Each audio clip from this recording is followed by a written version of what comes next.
بسم اللہ الرحمن الرحیم۔ السلام علیکم ناظرین۔ آج بڑی اہم خبریں ہیں، لیکن وہ ساری خبریں شیئر کرنے سے پہلے میں ایک وضاحت کرنا چاہوں گا۔ گزشتہ روز میں نے ایک وی لاگ کیا اور اس وی لاگ میں میں نے ایک ویڈیو کو تقریباً 15 سے 20 سیکنڈ کا ایک کلپ شیئر کیا جو مولانا فضل الرحمان صاحب کا تھا۔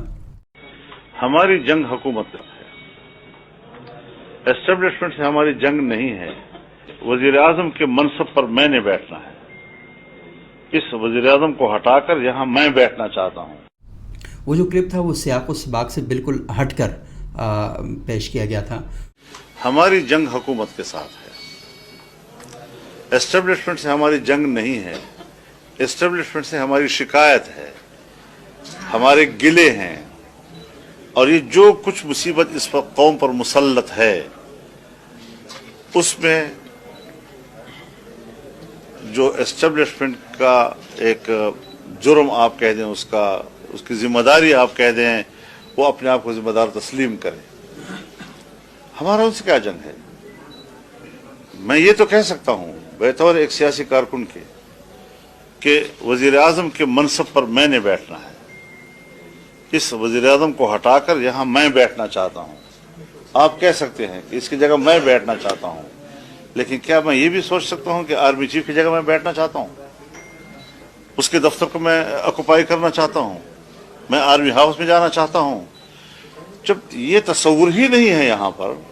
اور محاذ جنگ ہی یہ نہیں ہے، مجھے کیا پڑی ہے کہ میں یہ بات کہوں کہ میری جنگ جو ہے آرمی چیف کے ساتھ ہے یا میری جنگ ISI کے ساتھ ہے، لیکن وہ جنگ نہ لڑے ہمارے ساتھ۔ ہم اس بات کی بات کرتے ہیں۔ یہ جو آپ لوگوں نے ایک تصور قائم کیا ہوا ہے کہ اسٹیبلشمنٹ کے ساتھ لڑائی، بابا ہم نہیں لڑ رہے، وہ لڑ رہے ہیں۔ ان سے درخواست ہے کہ آپ یہ جنگ نہ لڑیں، یہ آپ کے فائدے میں نہیں ہے۔ آپ ریاستی ادارہ ہیں اور ڈائریکٹ ریاست کے تحفظ کی ذمہ داری پھر آپ پر آتی ہے۔ تو اس حوالے سے ہماری سوچ کا احترام کیا جائے، ہماری سوچ کو ایک متوازن اور ایک صحیح سوچ سے تعبیر کیا جائے۔ ہم کسی سے اداروں سے جنگ نہیں لڑنا چاہتے، لیکن اگر وہ غلط کام کرتا ہے تو کیا غلط کو غلط بھی نہ کہیں، شکایت بھی نہ کریں، گلہ بھی نہ کریں۔ یہ کوئی انڈیا کی فوج ہے کہ ہم سے گلہ نہ کریں اور اس کو دشمن سمجھیں؟ اپنوں سے شکایت ہوتی ہے۔ میں پاکستان کے اداروں سے شکایت کرتا ہوں، میں پاکستان کے الیکشن کمیشن سے شاکی ہوں، میں پاکستان کے نیب سے شاکی ہوں، میں پاکستان کے اسٹیبلشمنٹ سے شاکی ہوں، جو اس قسم کی حرکتیں کریں، پارٹیوں کو توڑنے کا کردار ادا کریں، پارٹیوں کے لوگوں سے ڈائریکٹ اپروچ کرنے کی کوشش کریں، خفیہ ملاقاتیں ان کے ساتھ کریں، ان کو لالچیں دیں، جماعت کو توڑنے کے لیے اپنا کردار ادا کریں۔ اب یہ چیزیں جب ہم تک پہنچیں گی تو گلہ تو پیدا ہوگا۔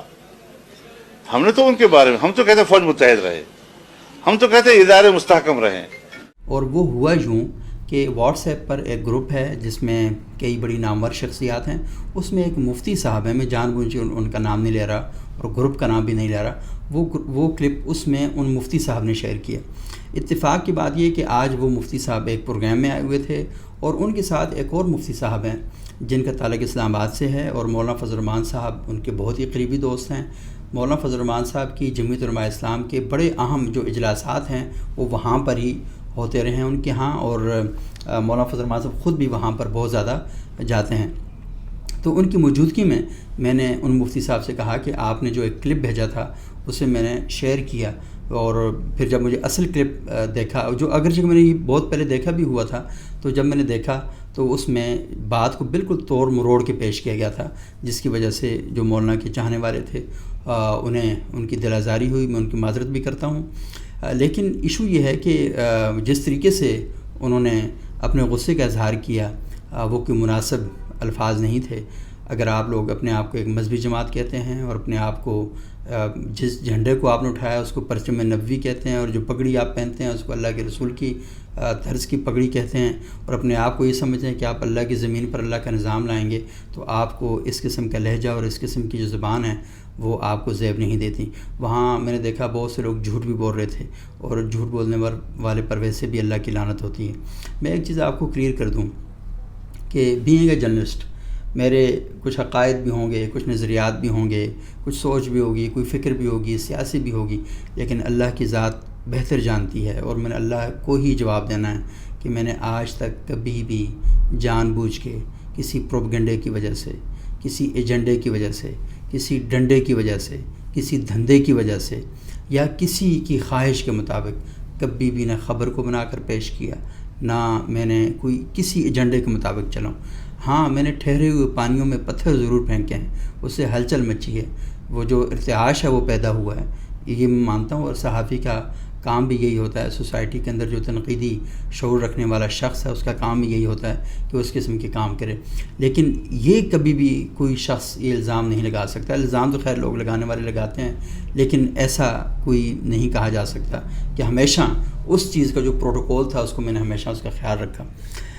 مجھے یاد ہے کہ یہ جو فیک نیوز ہے، ہمیں تھوڑا سا یہ بھی سمجھ آنا چاہیے یہ ہوتا کیا ہے، فیک نیوز کیا ہوتی ہے، مس انفارمیشن کیا ہوتی ہے، ڈس انفارمیشن کیا ہوتی ہے۔ اصل میں ہمیں ان ساری چیزوں کا علم ہی نہیں ہے۔ فیک نیوز کا مطلب یہ ہے کہ آپ جانتے بوجھتے ہوئے کہ یہ چیز جعلی ہے اور آپ اس جعلی کو بطور پروپیگنڈا استعمال کرتے ہیں کسی کے خلاف، تو ایک تو یہ بے ایمان اور لعنتی لوگوں کا کام ہوتا ہے، کیونکہ یہ جھوٹ بھی ہے اور ایمانداری کے خلاف بھی ہے اور آپ کسی پر جھوٹے الزام لگا رہے ہیں۔ تو یہ کام تو مشرکین مکہ جو تھے نا، انہوں نے بھی اللہ کے رسول صلی اللہ علیہ وآلہ وسلم پر ہر قسم کی جنگ کی، ان کے ساتھ لڑے بھی، ان کو لالچ بھی دی، ان پر الزام بھی لگائے، تہمتیں بھی لگائیں، لیکن ایک بات وہ بھی مانتے تھے کہ اللہ کے رسول صادق اور امین ہے۔ تو کسی کی جو خوبی ہے اس کو تسلیم کر لینا یہ شریف ماؤں کے بیٹوں کا کام ہوتا ہے، کیونکہ شریف مائیں، شریف باپ اپنے بچوں کی تربیت اس انداز سے کرتے ہیں کہ وہ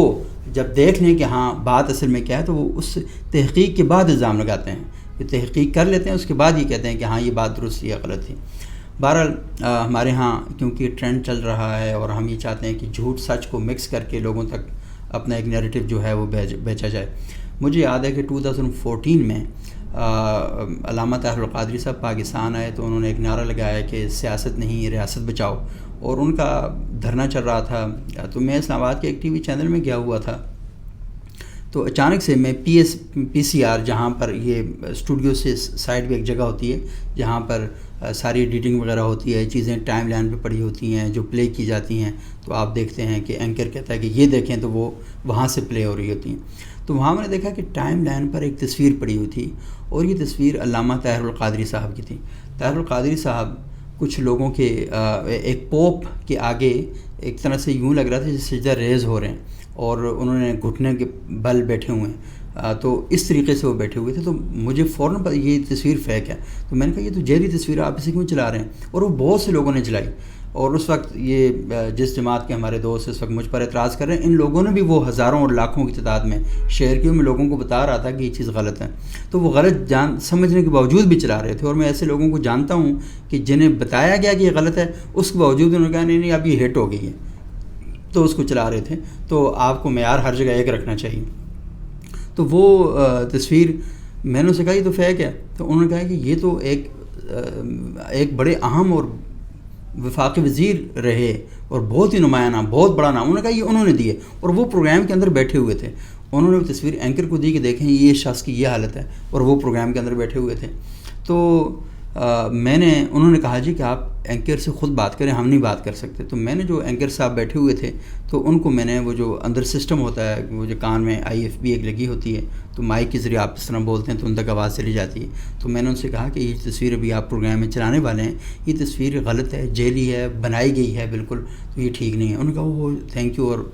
اس تصویر کو وہاں سے نکلوا دیا گیا۔ تو اصل چیز یہ ہے کہ وہ جو اینکر تھے، کیونکہ ان کو ایک وفاقی وزیر وہ چیز دے رہے تھے، تو انہوں نے سمجھا کہ 100% کنفرم ہوگی۔ تو ہم یہ سمجھتے ہیں کہ ایک وفاقی وزیر ایک انتہائی ذمہ دار آدمی ہوتا ہے، اس تک جو چیز پہنچتی ہے یا وہ جس چیز کو آگے لے کر چلتا ہے تو وہ رسپانسبلٹی کا مظاہرہ کرتا ہے، تو وہ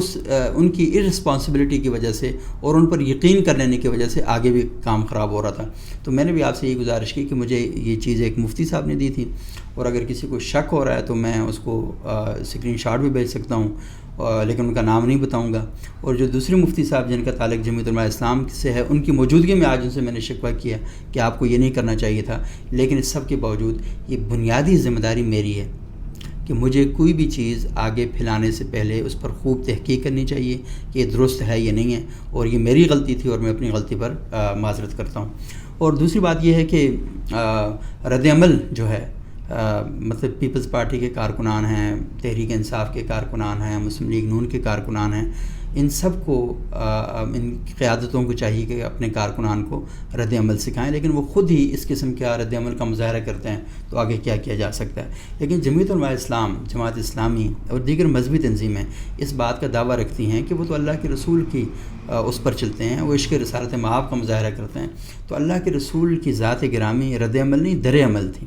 اور اللہ کے رسول صلی اللہ علیہ وسلم سے ہم اپنے مخالفین کے بارے میں جو لب و لہجہ سنتے تھے، ان کے بارے میں جس طریقے سے بات کرتے تھے، تو یا تو یہ دعویٰ نہ کریں عشق رسالت کا، اسلام پسندی کا اور اسلام سے محبت کا، یا پھر وہ کام نہ کریں کہ اس کا مطلب یہ کہ آپ اصل میں اللہ کے رسول صلی اللہ علیہ وسلم کا نام لیتے ہیں اور کام ایسے کرتے ہیں جس کے نتیجے میں لوگ یہ سمجھتے ہیں کہ ان کی کیا تعلیم اور کیا تربیت ہوئی ہے۔ تو انسان ہے، اس سے غلطیاں ہو جاتی ہیں، آپ سے بھی ہوئی ہوں گی، ہم سے بھی ہوئی ہوتی ہیں، اللہ تعالیٰ ہماری غلطیوں کو معاف کرے۔